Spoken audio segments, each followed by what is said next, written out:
अस्सलामुअलैकुम। उम्मीद करता हूँ कि आप खैरियत से होंगे। तो सबसे पहले हम एफओएमसी मीटिंग को डिस्कस कर लेते हैं। तो फेड ने इंटरेस्ट रेट को अनचेंज ही रखा, जो कि मार्केट ऑलरेडी एक्सपेक्ट कर रही थी या ऑलरेडी मार्केट में प्राइसिंग था। मेन मूवर मार्केट के डॉट प्लॉट और फेड चेयरमैन पावल की प्रेस कॉन्फ्रेंस थी। अगर हम देखें तो डॉट प्लॉट में इस दफ़ा कुछ हाकनेस जो है वो एक्सपेक्ट की जा रही थी, लेकिन डॉट प्लॉट भी डोविश साइड पर रहे, यानी अनचेंज ही रहे। लास्ट दिसंबर मीटिंग में भी फेड ऑफिशियल जो है 2024 में 3 रेट कट ही देख रहे थे, और इस दफ़ा भी डॉट प्लॉट में ऑफिशियल्स ने 3 यानी रेट कट के साथ ही स्टिक रहे हैं। अलबत्ता इन्फ्लेशन को स्लाइटली हायर साइड पर यानी 2.4 से 2.6 रिवाइज किया है इंटरेस्टिंगली। उसके बाद फेड चेयरमैन पावल भी हमें काफ़ी डोविश साइड पर नज़र आए। फेड चेयरमैन ने इस साल रेट कट करने का कहा और ख़ास तौर पर क्लियर किया कि हमारे जो रेट्स हैं वो पीक कर चुके हैं, यानी इससे ज़्यादा अब हम रेट को नहीं बढ़ाएंगे। तो ये एक बड़ा डोविश आप कह सकते हैं कि कमेंट्स था, और उसके साथ उन्होंने कहा कि ग्रेजुअली अब हम ईजिंग की तरफ जाएंगे, यानी रेट कट्स की तरफ जाएंगे। तो फेड चेयरमैन के इन डोविश कमेंट्स के बाद यूएस 500, यूएस 30 और गोल्ड ने न्यू ऑल टाइम हाई लगाए। यूएस स्टॉक मार्केट और गोल्ड में जो रैली की वजह है वो क्या है, वो आप कहेंगे कि अगर आपको समझ नहीं आई तो वो ये है कि फेड ऑफिशियल्स का रेट पर डिसीजन और फेड चेयरमैन के जो कमेंट्स थे वो मेन रीज़न थे इनमें ऑल टाइम हाई के। क्यों कि फेड अभी भी हमें कमिटेड नज़र आ रहा है कि वो इस साल तकरीबन जो है वो 3 रेट कट करेगा, डिस्पाइट कि उनके सामने हायर इन्फ्लेशन का जो एविडेंस है वो मौजूद है। तो इस चीज़ को जो है वो मार्केट ने काफ़ी पॉजिटिव लिया। होल मार्केट जो है वो हमें ग्रीन साइड पर नज़र आई, और वाइस वर्सा DXY और बॉन्ड यील्ड्स हमें अंडर प्रेशर नज़र आए। तो अगर आज की बात करें तो आज दोबारा से डाटा और इवेंट वाइज काफ़ी इम्पोर्टेंट डे रहेगा। कौन से डाटा और इवेंट्स हैं उनको हम एक नज़र कैलेंडर पर देख लेते हैं।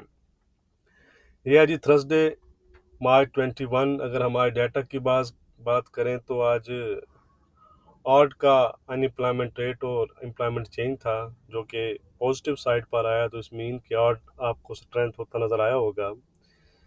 इसके बाद 1:30 PM पर जर्मन के फ्लैश मैन्युफैक्चरिंग और सर्विसेज PMI हैं, ब्रिटेन के मैन्युफैक्चरिंग और सर्विसेज PMI हैं, बैंक ऑफ इंग्लैंड की जो है वो मॉनेटरी पॉलिसी भी है। इनकी जो रेट हाइक की तो कोई चांसेस नहीं है, रेट अनचेंज ही रहने की फोरकास्ट की जा रही है। तो ब्रिटिश पाउंड में अगर आप काम करते हैं तो इस टाइम ख्याल कीजिएगा। यूएस सेशन में अनएम्प्लॉयमेंट क्लेम्स हैं और फिली फेड मैन्युफैक्चरिंग इंडेक्स है। इसके बाद यूएस के भी आज मैन्युफैक्चरिंग और सर्विसेज PMI हैं, जिनकी फोरकास्ट स्लाइटली लोअर साइड पर की जा रही है। तो ये नंबर्स भी काफ़ी इंपॉर्टेंट रहेंगे। अगर हम इनके इम्पैक्ट वाइज की बात करें तो अगर ये लोअर साइड पर आएँ तो गोल्ड के लिए पॉजिटिव होते हैं, और हायर साइड पर आएँ तो गोल्ड के लिए नेगेटिव होते हैं।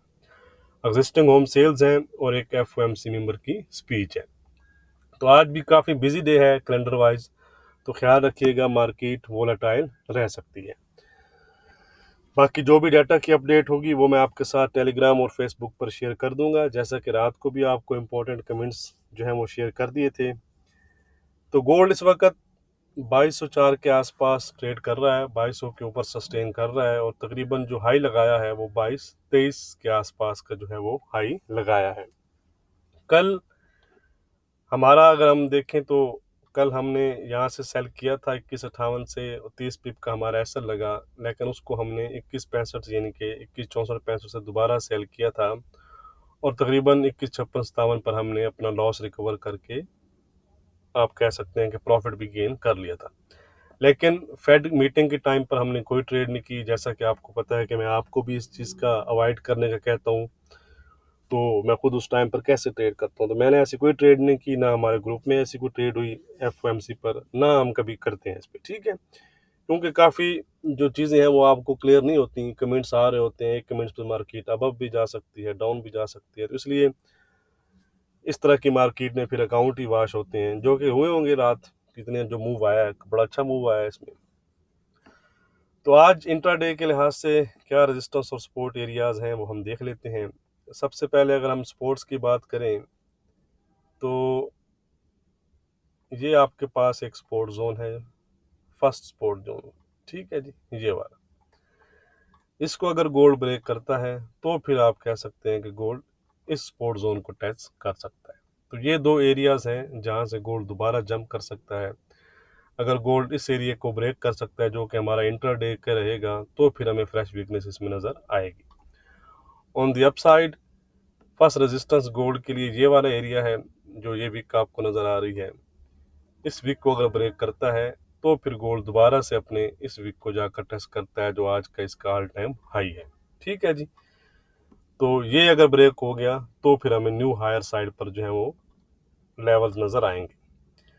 तो आज हमारा इंट्राडे के लिहाज से क्या रेजिस्टेंस और सपोर्ट रहेगा वो हम देख लेते हैं। वीडियो को लाइक ज़रूर कर दीजिएगा, लाइक करने से चैनल को सपोर्ट मिलता है। आज का रेजिस्टेंस है हमारा 22-23 का, अगर इसको गोल्ड ब्रेक करता है तो 22-30 और 22-40 तक जा सकता है। सपोर्ट है गोल्ड में हमारा 2178 का, अगर गोल्ड आने वाले सेशन में 2178 ब्रेक करता है तो गोल्ड में हमें कुछ वीकनेस नज़र आ सकती है, कहाँ तक की 2170 और 2160 तक की। तो ट्रेंड तो मेरे ख्याल में बताने की ज़रूरत नहीं है, ट्रेंड इसका पॉजिटिव है, तो सेलिंग से अवॉइड कीजिएगा। बाय ऑन डिप्स जो है वो रिकमेंडेड है। अब हम चलते हैं जी सिल्वर की जानिब। यह है जी सिल्वर का चार्ट, तकरीबन 2580 के आसपास किसने हाई बनाए हैं, 2560 के आसपास चल रही है। तो नो डाउट फिलहाल सिल्वर जो है वो पॉजिटिव जोन में ही है। आज हमारे क्या लेवल रहेंगे सिल्वर में वो हम देख लेते हैं। आज का रेजिस्टेंस है 2610 का, सपोर्ट है 2530 का।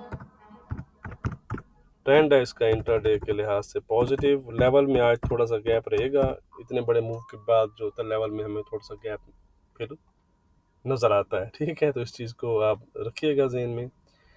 ये है जी क्रूड ऑयल, ये वो आप है कि कल बाकी मार्केट अप थी तो ये डाउन था, 81-71 के आसपास चल रहा है। आज का रेजिस्टेंस है जी इसमें हमारा 8255 का, सपोर्ट है 8055 का। ट्रेंड मोर और लेस इसका आप कह सकते हैं कि फ्लैट हो चुका है, उस लिहाज से ही ट्रेड कीजिएगा। अब हम चलते हैं जी अपने जो फॉरेक्स पेयर्स हैं उनकी जानिब। ये है जी यूरो। यूरो ने एक अच्छा जंप लिया क्योंकि डॉलर इंडेक्स ऑलमोस्ट आप कह सकते हैं कि 104.15 से 103.15 या 103.20 के आसपास तक डिप किया।